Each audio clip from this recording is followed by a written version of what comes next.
السلام علیکم ناظرین، رمضان المبارک کی سعادت حاصل کرنے کے بعد جو ایک خوشی نصیب ہوتی ہے اس خوشی کو عید کہتے ہیں۔ سرکار حضرت واصف علیہ واصف رحمۃ اللہ فرمایا کرتے تھے کہ اصل عید جو ہے وہ تو ہے ہی روزے دار کے لیے، کہ جس نے روزے رکھے ہوں عید کا لطف تو اسی کو ہی ملتا ہے، کہ یہ ایک زندگی کی جو آپ کی کشمکش یا زندگی کی کوششیں جو آپ صحیح کرتے ہیں، جو جتنی محنت کرتے ہیں، اس محنت کا جو ایک انعام ہے وہ عید ہے۔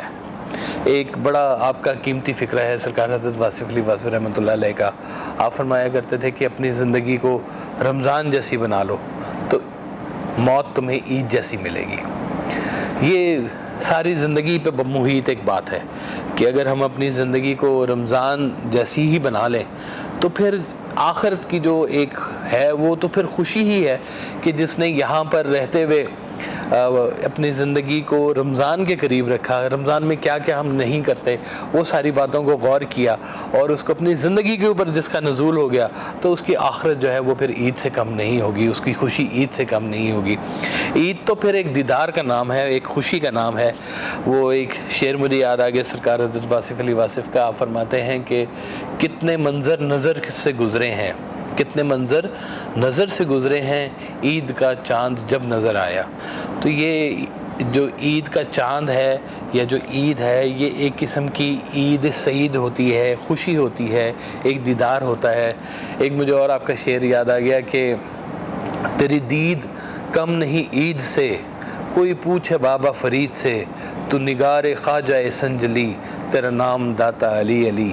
وہ کہتے ہیں کہ ہمارے لیے تو عید کا دن ہی وہ دن ہوتا ہے جس دن یار سے ہماری ملاقات ہو جائے۔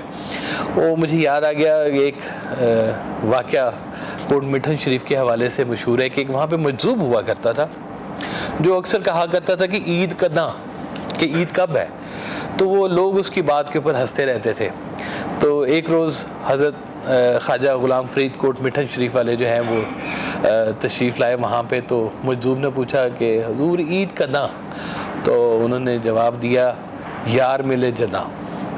تو اس نے پھر پوچھا کہ یار ملے کداں، تو آپ نے جواب دیا کہ میں مرے جداں۔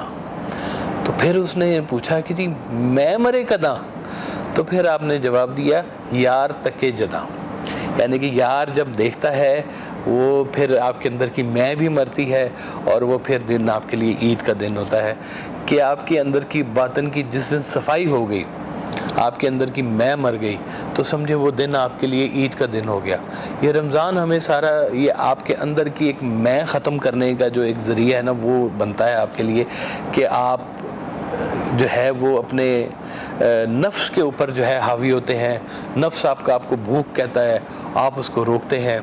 ایک دفعہ مجھے یاد ہے وہ واقعہ، حضرت نظام الدین اولیاء رحمۃ اللہ علیہ کچھ بیمار تھے، صحت یاب نہیں ہو رہے تھے، تو کسی نے کہا کہ حضور ایک طبیب تو ہے لیکن وہ ہندو ہے۔ تو آپ نے کہا کہ لے آؤ، ہندو کو لے آؤ۔ وہ ہندو آیا اور اس نے علاج کرنا شروع کیا، تو ایک دو روز میں آپ کی طبیعت میں افاقہ ہوا اور طبیعت بہتر ہو گئی۔